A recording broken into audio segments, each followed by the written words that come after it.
is that it was a partnership between Morgan State and Booker T. Washington Middle School, where our students got their first exposure to college campuses. They got mentors from Morgan State. And I gotta tell you, for them to understand that college was something accessible to them, I know it changed the way a lot of them saw their futures. And some of my students ended up at Morgan, they ended up at Coppin, they ended up at Bowie State, they ended up at UMES. And so I think that we have to recognize that for decades in the past, and it has to be the case that for decades in the future, our historically black colleges and universities have to be a pathway for entry into higher education.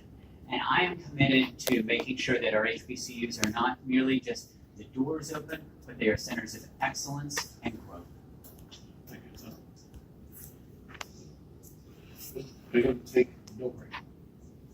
Thank you. Given the era of the woman that is well underway with developments such as the 2017 Women's March and the power of the Me Too movement, one of the most compelling reasons why women should believe you are aware of their concerns and have a plan for opportunities or protections that can benefit them. Jim Shea. I have a comprehensive set of policies and plans that will help women. First, in the workplace, there are two distinct areas of difficulty. They are not paid fairly, and they are the subject of sexual harassment.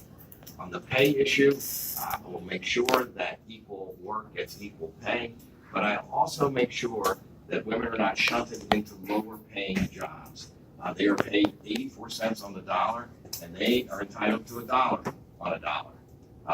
Sexual harassment, I'll start with the state government itself by creating an independent entity to take a look at any complaints which will be held confidential, and I will give that entity authority to make real punishment.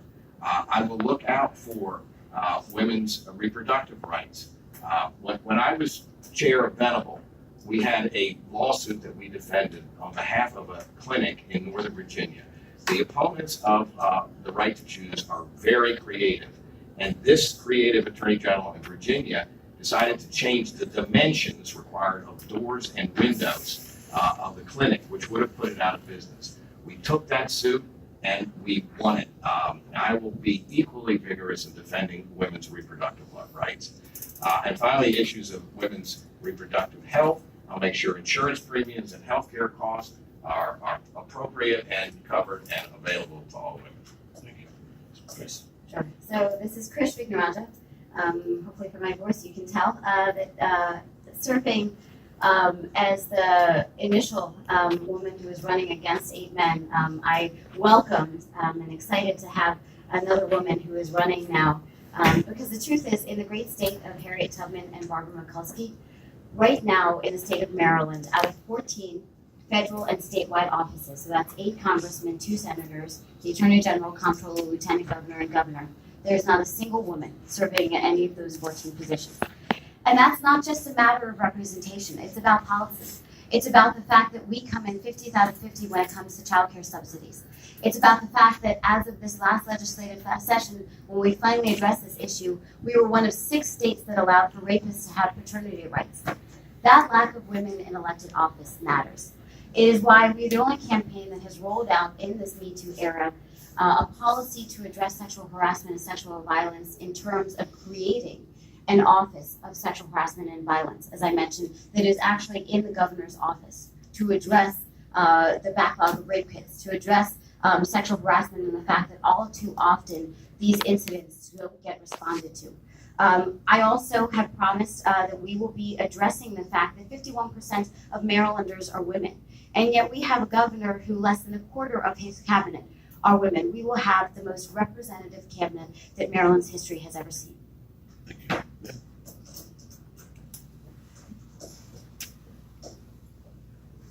Oh, this is Ben Jealous.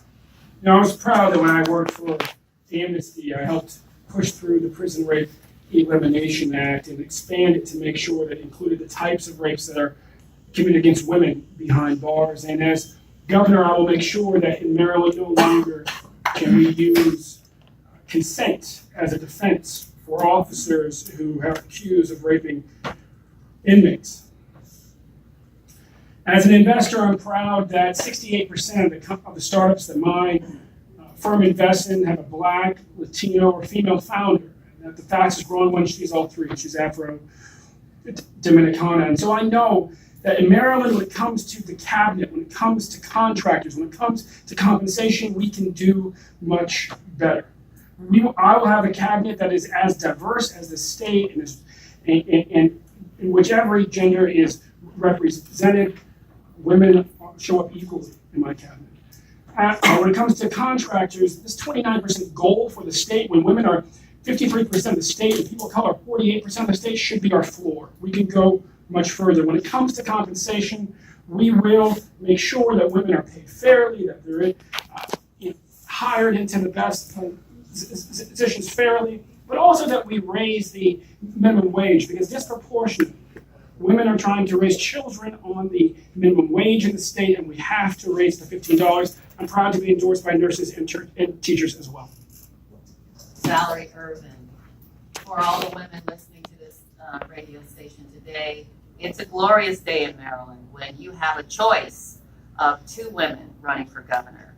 And I believe that I have the strongest ticket with Marisol Johnson from Baltimore County and myself running. I couldn't be more proud and excited to be part of this race. This is a historic race in many regards. We no longer, as women, need men to be our proxies. They haven't done that great of a job so far. And so for those women who are listening, we are here. The 2017 March on Washington and around the world was an indicator for women whose time has come in the political arena. To have no women represent Maryland on our congressional delegation is a crying shame. And unfortunately, I have to be always one of the firsts. And I'm proud to be a first in this regard. And so when women go to the polls to vote, even though Marisol Johnson, who is a first generation El Salvadoran immigrant and a brilliant politician and a mom of four, we are letting people here in Maryland know that the time for the old boy club is over and done with. This is the opening that Maryland women have been waiting for many, many years, and we're happy to be here to make that happen. Again, it's for Sharon Baker, and Larry, thank you for letting me follow that.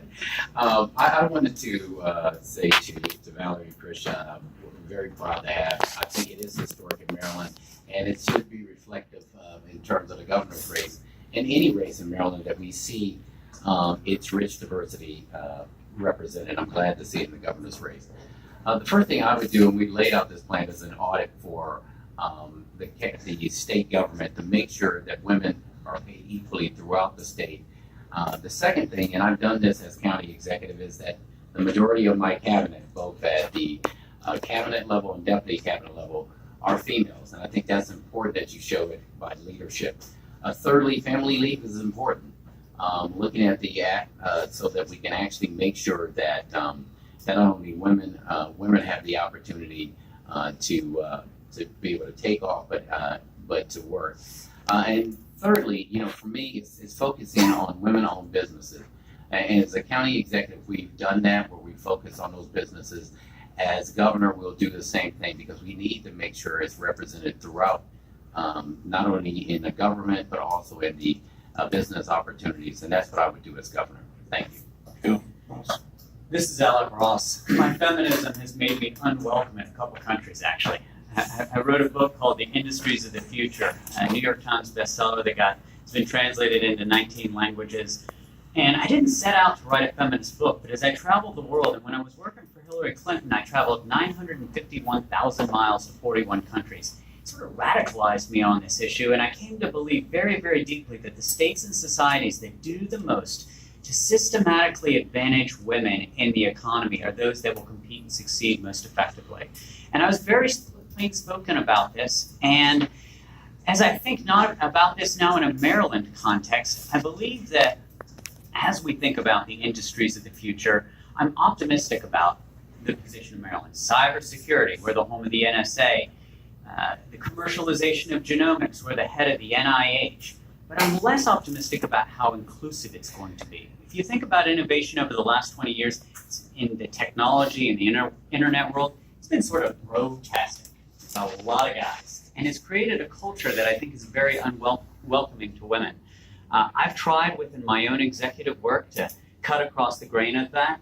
And what I will do as governor is have the same kind of team and culture that I had at the State Department, where women played not just a strong role, but a dominant role, setting the norms and the culture in the office. And